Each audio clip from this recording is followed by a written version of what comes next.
Sir, सबसे पहले तो मैं अपनी स्पीच में कहूंगा कि आप लोगों ने घबराना बिल्कुल नहीं है। बस घबराना नहीं, मेरी तकरीर सुनिएगा, बातचीत जो मैं करूं। सर, प्राइवेटाइजेशन हमेशा से एक अहम इशू रहा। मुख्तलिफ औकात में इस पर सैरासिल गुफ्तगू भी होती रही और होती भी रहेगी। लेकिन मौजूदा हालात में और गुजरे हुए इन 2 सालों में जब हम इस प्राइवेटाइजेशन को देखते हैं तो ये प्राइवेटाइजेशन टोटल चेंज एंड तब्दील प्राइवेटाइजेशन नजर आती है। सर, हम तो 2 साल पहले बजाय कुछ बेचने के 2-4 पड़ोसी मुल्क खरीदने की बातें कर रहे थे। हमारे पास तो इतने पैसे आने थे, हमने तो ये तो हांगकांग जापान वापान तो ले लेना था 2 सालों में। 100 अरब डॉलर की मनी लॉन्ड्रिंग रुक जानी थी 1 साल में, तो इसमें तो कोरिया आ जाता है इतने का। तो 15 अरब रुपए रोजाना करप्शन हो रही थी, वो रुक गई, तो ये नेपाल शेपाल हम खरीद देते। लेकिन ये हम बेचने पर क्यों आ गए? क्या इसी स्टील मिल के बाहर खड़े होकर honourable president of Pakistan, honourable prime minister of Pakistan, honourable minister Asad Umar साहब, उन्होंने ये नहीं कहा था कि कैसे नहीं चलेगी ये स्टील मिल? हर हाल में चलेगी, हर तरह चलेगी, और अगर इसको प्राइवेटाइज किया गया तो हम आपके साथ खड़े होंगे। जमाना वो आ गया है कि वीडियोस अब एक ऐसा मसला बन गया है जनाब अली कि कुछ छुपा ही नहीं छुपता। ये सारी चीजें मौजूद है। आज आप स्टील मिल के फिर पीछे पड़ गए। दरअसल ये स्टील मिल नहीं, ये स्टील मिल के साथ साथ 12,000 एकड़ जमीन भी है सिंध हुकूमत की। आपने कहा जी हम गरीब नवाज, गरीब लोगों की हुकूमत, गरीबों का ख्याल। कोविड में छाबड़ी वाला कहां जाएगा? कोविड में गरीब आदमी का क्या होगा? और दूसरे ही दिन पीटीडीसी के मुलाजमीन को कोविड के ही जमाने में 500 लोगों को बगैर कुछ बताए, बगैर कुछ दिए लेटर थमा दिया कि भैया कल से नौकरी पे नहीं आना, जाओ, ये है हमारा कोविड। सर, कोलो फैल के तजाद का कोई एक पैमाना तो होना चाहिए ना, कोई एक पैमाना। ये बिल्कुल उलट किस तरह हो जाता है? सर, हमने कर्जे वापस करने की बातें की थी, हमने तारीखी कर्जे ले लिए, हमने नौकरियां देने की बातें की थी, वो भी करोड़ों। अब हम प्राइवेटाइजेशन के जरिए लोगों को बेरोजगार करने जा रहे हैं। सिर्फ एक स्टेटमेंट पर मेरे वजीर के पूरी एयरलाइन बैठ गई, और अब उसका भी अंजाम पता नहीं क्या होगा। यकीनन वही होगा जो इस मुल्क का 2 सालों में हुआ है। अब पीटीडीसी के भी सयाह गाह हैं सर काफी, और उनके जो वजीर हैं माशाल्लाह, उनकी ईमानदारी और उनकी शोहरत पे सबको इतना भरोसा है कि रोजवेलेट होटल से लेकर पीटीडीसी की सयाह गाहों को सबको खतरा लाहक है सर, सबको, सब चीजों को। ये मैं एडवांस में आपको बता रहा हूं। जनाब अली, इश्यूज पर जब हम बात करते हैं तो हमें उसका जवाब नहीं मिलता। आपके सामने महंगाई पर बात हुई, प्राइवेटाइजेशन जैसे एक अहम चीज है उस पर बात हुई। अभी भी मेरे मोअज़्ज़िज़ रुकन ने एक तकरीर फरमाई जिसमें उन्होंने प्राइवेटाइजेशन पे कम बात की और हस्ब इख्तिलाफ की जमातों के कायदीन को ज्यादा बुरा भला कहा। अगर ये ट्रेंड आप चलाएंगे तो सर फिर इसका हुकूमत को नुकसान होगा, अपोजिशन को बहुत कम, बल्कि नहीं होगा। आप लोगों ने कोशिश की कि हर चीज को फोकस किया जाए। मसला यहां पाकिस्तान का, FATF का, आलमी बरादरी का हो, लेकिन आप कहते हैं कि जी वो कराची में देखो क्या हो रहा है।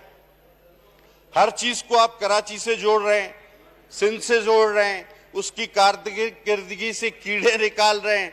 मेरे भाई, ये पाकिस्तान की कौमी असेंबली है। मैं सर आज भी देख रहा हूं कि 10 साल की रिकॉर्ड बारिश कराची में हुई, 10 साल के बाद 86 मिलीमीटर, और पूरे पाकिस्तान में हुई। हर जगह की वीडियोस हैं, हर जगह गाड़ियां तैर रही हैं।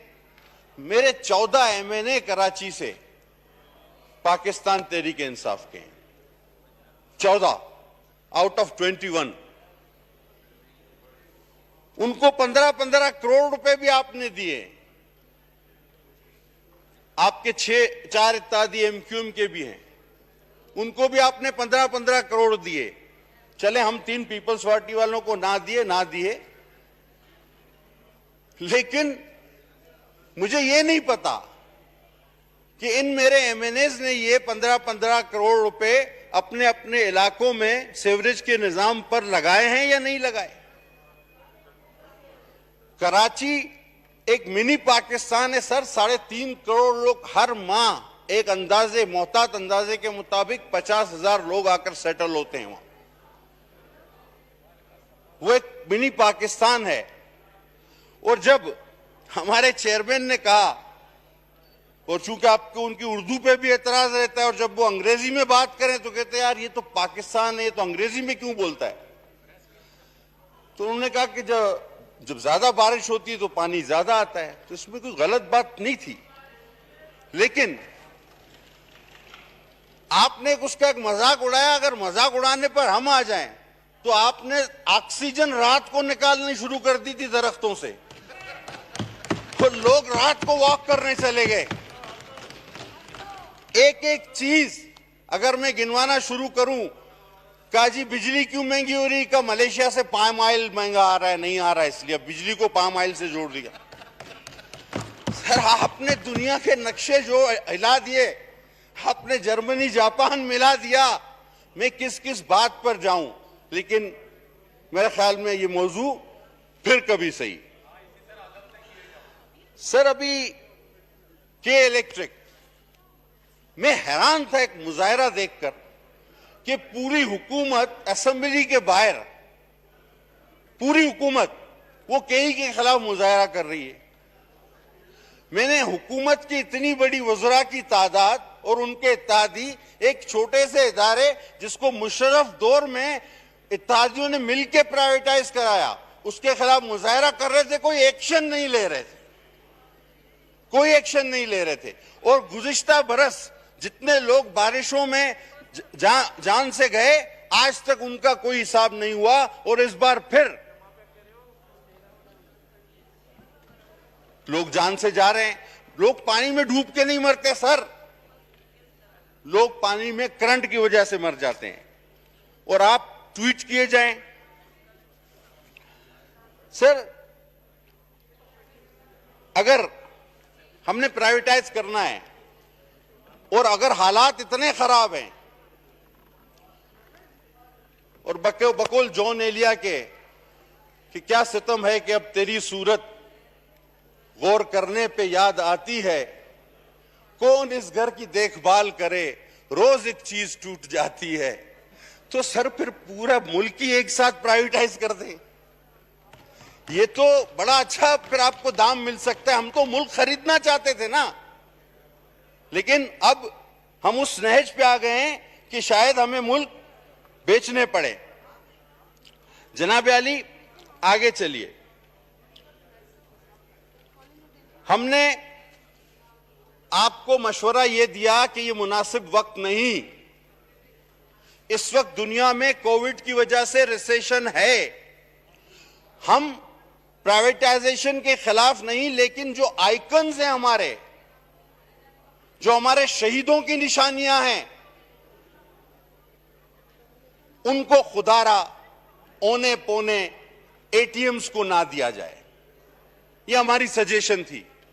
लेकिन नहीं, मेरे ख्याल में एटीएम जल्दी में है, उनको आसपास के हालात बदलते नजर आ रहे हैं, वो अपना लगाया हुआ पैसा सूद समेत वापस चाहते हैं। आज हर रोज कराची के लोग बिजली को तरसते हैं और रोजाना बिजली महंगी होती है, बिजली मिलती भी नहीं, महंगी भी होती है। नकवी साहब का कोई नाम नहीं लेता। एक शख्स ने नाम लिया था, उसको उसके ओहदे से हटा दिया गया। पटेल साहब 10 मिनट हो गए। सर आप हुक्म करें, 10 मिनट और करूं?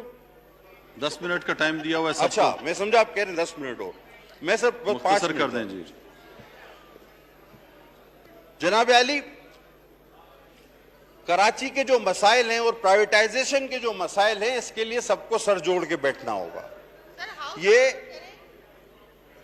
इस मुल्क आपस का में बातचीत ना करें, अपनी अपनी निशस्त पे बैठ जाएं।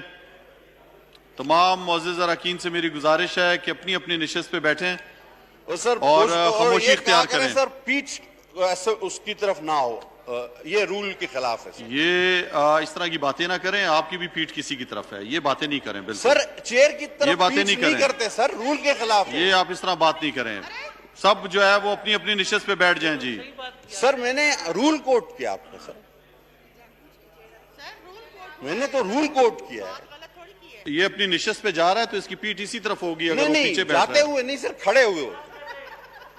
जाते हुए नहीं कह रहा आगे सर, जाते हुए आते हुए छोड़े, आप अपनी स्पीच करें, सर निजकारी पे मैं आए। खड़े हुए होते कहता पता नहीं आप क्यों नाराज होते सर। मैंने तो सही रूल कोट किया था, बहरहाल आप अपना उसका मतलब निकाल लेते हैं, इससे मेरा मतलब नहीं था। जनाब आली, हमारे ऑनरेबल मिनिस्टर फॉर प्राइवेटाइजेशन तशरीफ रखते हैं, हमें उनसे बड़ी तवक्कुआत है। खुदा के वास्ते उनका माजी का तजुर्बा, वो इस ना तजुर्बेकार जो रिजीम आई है, जिसने मुल्क का पट्टा बिठा दिया है, जिसमें आटा चीनी दाल पेट्रोल सब गायब कर दिया, गरीब को बेरोजगार कर दिया है, अपना वो तजुर्बा इन ना तजुर्बेकार ना अहल ना लायक लोगों के साथ मिलकर अपनी प्राइवेटाइजेशन, इस तरह की प्राइवेटाइजेशन करके अपने भी सियासी कैरियर को दांव पे न लगाएं। सही जी, शुक्रिया जी, शुक्रिया जी बहुत जी। जनाब रियाज फतेहाना साहब, बाद में आप सबको पॉइंट ऑफ ऑर्डर भी मिलेगा जी, पहले इस पे निजीकारी पे बहस कर लें फिर। शुक्रिया जनाबे डिप्टी स्पीकर। जनाबे वाला, इस वक्त दुनिया में दो किस्म की इकॉनमीज हैं, एक है कैपिटलिस्ट इकॉनमी, दूसरी है सोशलिस्ट इकॉनमी जो उर्फ़ आम में समझी जाती है।